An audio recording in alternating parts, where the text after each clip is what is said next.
this. You'll be like, what's this verse? I didn't memorize it. Dad wrote it when we were inside. I wrote it during the ceremony. Okay. But I was thinking about it. Thanks, man. Today's a big day for Isaac and for all of us, and I didn't want this day to pass without comment. However embarrassing that may be to me and everybody else here. I want to talk about what this day means, although meaning is a funny thing that doesn't become apparent until a certain amount of time passes. It's easy to look back on events in our lives after a few years and say, wow, I'm really glad I went to SVA.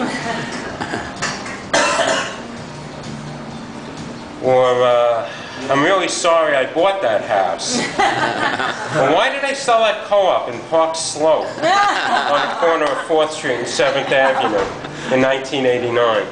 But I digress.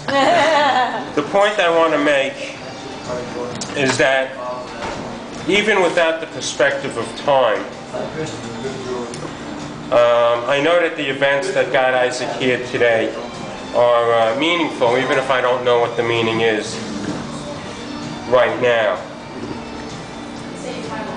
What I do know is that it took a lot of commitment and integrity and talent for Isaac to get here. You know, I mean, not to this restaurant.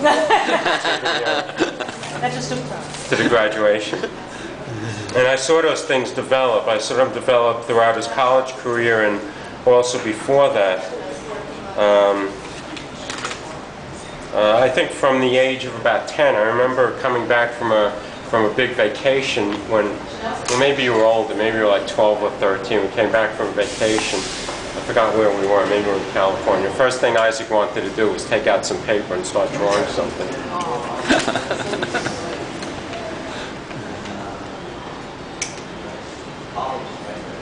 Anyway, Isaac, today you are an artist. So this is sort of like a bar mitzvah also.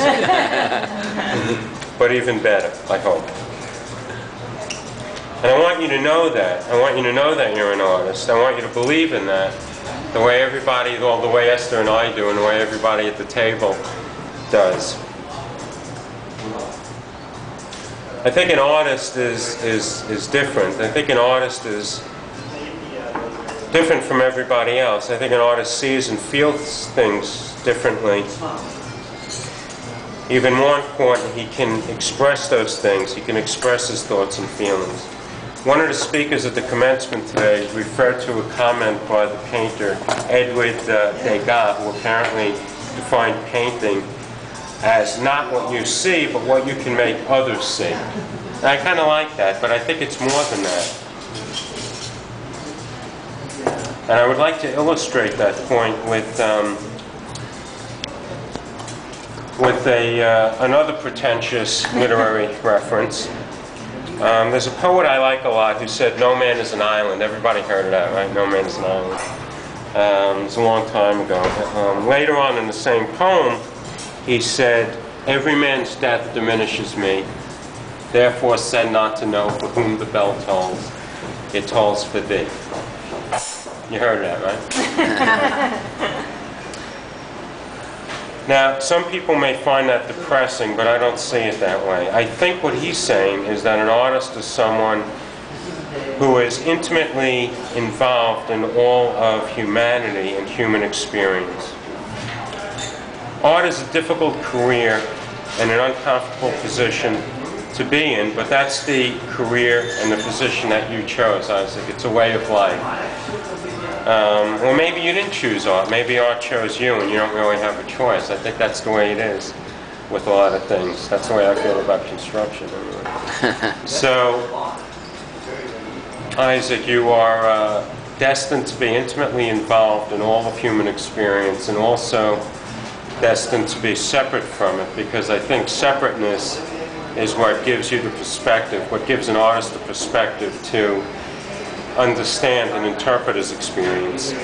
Anyway, I want to apologize for being philosophical, if that's what that is. I want to say something else. I want to make the point differently and more simply.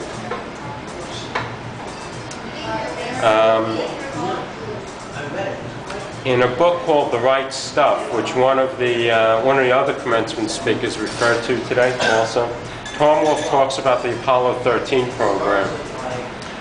And in one of the chapters he talks about how the astronauts toured the factories that were building the spaceships, or part of the spaceships, right? And they were asked to address the factory workers and say something clever or inspirational. One of the astronauts was a guy named Gus Grissom, who wasn't the most articulate person ever. So at one of the visits to the factory, somebody stuck a microphone in Gus Grissom's hand and asked him to say something. And Gus Grissom just sort of stood there. I wasn't there, but you know, I imagine he had that sort of deer in the headlights look on his face. And Tom Wolfe describes how he sweated and stuttered and you know what to say, but finally he came up with something really good. And he came up with words. The words he came up with actually became the best-known motto of the entire program. He said to these guys, "Do good work." And there was something, and it really caught on, because there was something about the honesty and integrity of that simple statement that just really affected people. And they took that phrase, "do good work," and they printed it on banners, and they hung up these banners all over the factories, all over the country. I love that, do good work. I just love that. I never get tired of hearing it or saying that. So that's the thought and the advice and the hope that I want to leave you with today, Isaac. Do good work. And congratulations. Today's your day. You earned it. Go ahead.